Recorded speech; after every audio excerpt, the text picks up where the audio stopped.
ఈరోజు బీరకాయ పచ్చడి అండ్ బీరకాయ సబ్జీ చేశాను.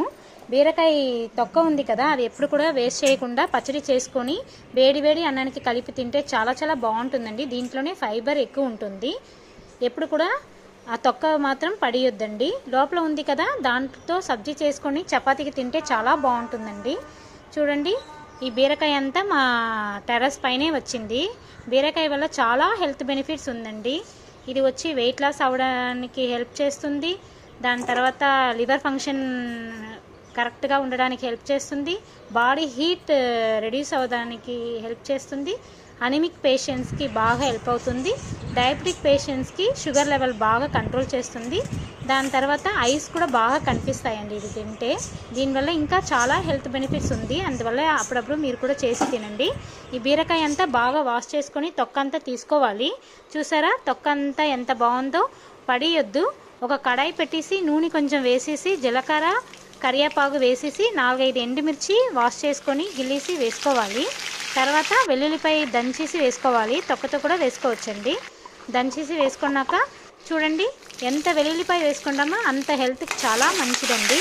తర్వాత ఫ్రై చేసుకొని పసుపు కొంచెం వేసుకోవాలి. ఫ్రై చేయాలి.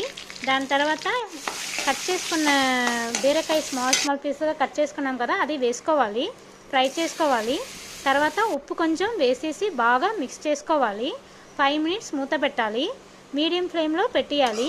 తర్వాత ఓపెన్ చేస్తే చూడండి ఎంత వాటర్ వచ్చిందో. ఈ వాటర్ అంతా లాగేంత దాకా మనం అలా పొయ్యి మీద పెట్టేయాలి. మీకు కావాలంటే మీరు ఉల్లిపాయ టమాటీ వేసుకొని కూడా బీరకాయ వండుకోవచ్చు. పప్పులు వేసుకొని కూడా వండుకోవచ్చు అండి. చాలా బాగుంటుంది. చూడండి, వాటర్ అంతా లాగేసింది కదా. ఇప్పుడు స్టవ్ ఆఫ్ చేసుకోవాలి. చపాతీకి తింటే చాలా బాగుంటుందండి. 5 to 10 మినిట్స్లో అయిపోతుంది ఈ కూర. తొక్క ఉంది కదా, మనం బీరకాయ వాష్ చేసుకున్నప్పుడే మనం తొక్క కూడా అది నీట్గానే వాష్ చేసుకున్నట్టే కదా. సో స్మాల్ పీసెస్గా కట్ చేసుకోవాలి. ఒక ప్యాన్ పెట్టేసి ఆయిల్ కొంచెం వేసేసి 1 స్పూన్ శనగపప్పు, 1.5 స్పూన్ మినపప్పు బాగా ఫ్రై చేసుకోవాలి. 5-6 పచ్చిమిర్చి వేసుకోవాలండి. దాంట్లో కూడా పండింది వేసుకుంటే పచ్చడికి చాలా బాగుంటుందండి. 2-3 ఎండుమిర్చి వేసుకోవాలి. ఫ్రై చేయాలి. తర్వాత కరివేపాకు వాష్ చేసుకొని వేసుకోవాలి. ఫ్రై చేసుకోవాలి. తర్వాత 8 ఎల్లుల్లిపాయ ఉంది కదా, అది వేసుకోవాలి. జీలకర్ర కొంచెం వేసుకోవాలి. ఫ్రై చేసుకోవాలి. అంతా ఫ్రై అయిపోతుంది కదా, మిక్సీలో తీసేసుకోవాలి.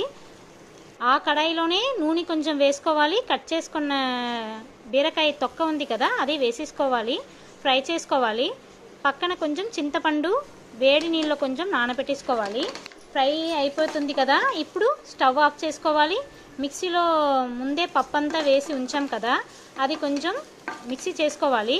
గరుకుగా మిక్సీ చేసుకోవాలి. బీరకాయ తొక్క అంతా వేసుకోవాలి. నానబెట్టుకున్న చింతపండు వేసుకోవాలి. ఉప్పు కొంచెం వేసుకొని మిక్సీ చేసుకోవాలి. కొంచెం గరుకుగా ఉంటేనే చాలా బాగుంటుంది. మెత్తగా ఆడితే బాగోదండి.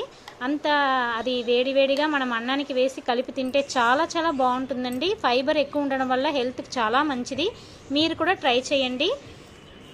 ఈ వీడియో నచ్చితే లైక్ చేయండి, షేర్ చేయండి, సబ్స్క్రైబ్ చేసుకోండి. Thanks for watching.